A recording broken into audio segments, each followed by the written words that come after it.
But today's story is actually about trying to jump off the 19th floor of a building. My dad is a career diplomat. He was actually born in a village in UP and he ranked, I think, 10th or 7th All India, which is got into the foreign service. And he had the choice at that point of going to Pakistan or Switzerland. He's like, let's go to Pakistan. It's good for my career because it's a neighboring country. So the nurse, and God bless that old lady, wherever she is, she put me into this incubator in a slightly tilted kind of position. So I was born grossly overweight with this broken neck.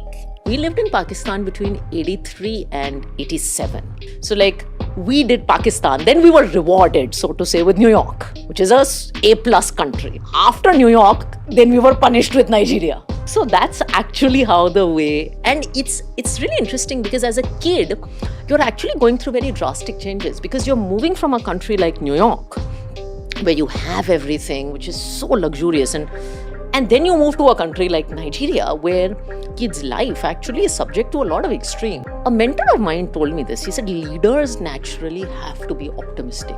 You can't have a pessimist inspire a team or lead a team. So I think that was a really important learning that I got from my Nigeria days. As I have become older, I've actually realized this importance of community, especially being a girl, and the importance of building a community of women and standing up for each other. So women's sessions, and they keep asking me, what's your advice for young girls?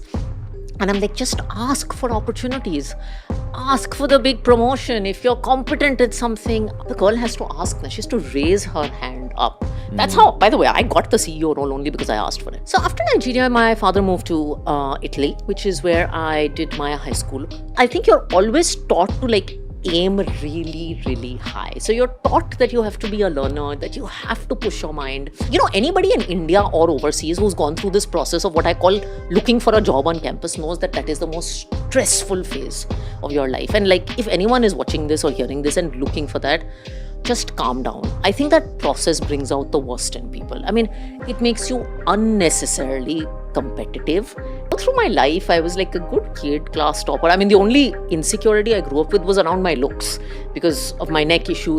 If you see all that coupled with rejection, I think that's what. So I got rejected from a bunch of consulting interviews at that point, actually 7 in a go. And when I got rejected, I rationalized this later. So when I got rejected from the 7th one and I decided to try and jump off the 19th floor of the building, it was not even a huge consulting firm. What irritated me? It was the fact that I got rejected, but friends of mine who I thought had less grades got the job. So I think my inability, and I don't think our system prepares you for rejection, right? You're always told, beta, work hard, keep doing your thing, study, settle ho jaoge. But what happens if you work hard and fail?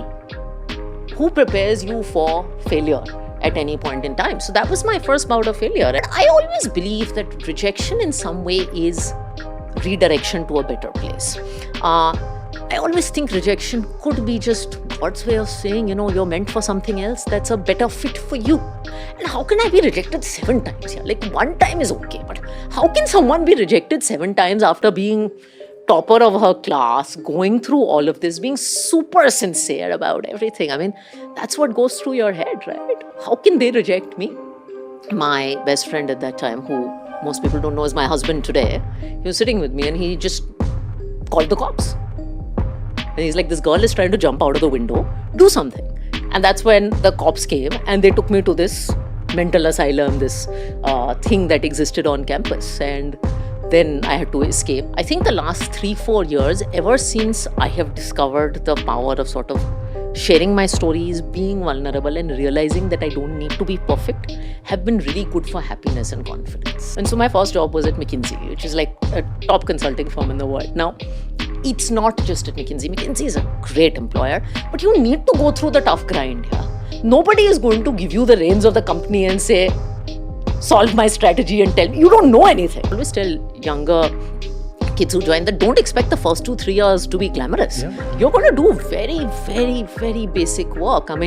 You always start life at the bottom of the totem pole again. If there's a totem pole, you just start life again at the bottom. And then I worked on Wall Street for a few years. Great years because I did 2006 and 7 and then I did 8. Interestingly, this is a detour, but when I moved back it's been 10 years since I've moved back from the US. And there's this lovely Indian thing that when you move back from the US, it's a very big deal to move back from the US. Wall Street ka career, you've left to come to India. And the reason I don't regret it is the US is such an evolved place. It's a great market. But see, it's a market where most problems have been solved. So you really have to do things at a third order to make any impact. And 24 is not young for a startup person. It's a little young for a financial services startup person because we are a grey hair and we like grey hair, right? It's a business of trust. When we started, there were 3 of us partners. And so me, my husband, and a third partner who was a colleague of mine in the US, all 3 of us had only investment backgrounds. Now, somehow I became the person who decided to leave investments and do everything else. So I remember setting up our company with registrar of companies and going to the ROC website and filling the name. And I remember applying for the PAN card and fighting with the IT guys as to why our PAN card has not come, and opening our first bank account with State Bank of India. So it really teaches you that, listen, in corporate India, ownership can be like, oh, it's his department. I mean, it's almost like when you call someone at a call center, he's like, ma'am, this is not my problem. When you run a business, everything is your problem, right? And I'm so grateful I did it because today, in a CEO stint, you don't only look at money management, you also manage marketing, you also manage an office, you also manage HR. In fact, you spend more time managing HR. I learned all of this in my Forefront Capital stint. So I was very well prepared. Life is a series of small steps taken daily. And as you take those small steps, a little bit more confidence develops in you, a little bit of luck also comes into play. A few opportunities come and you grab them, and lo and behold, you grow. I think a CEO is a people's leader, right? Coach of the team, the mentor of the team, the guide of the team, and you're one among equals. We've closed our largest ever equity NFO at 1,000 crores. We've covered, Deepak, 60 cities. We've traveled over the length and breadth of the country, and I think this is just the beginning. So cheers to all of us.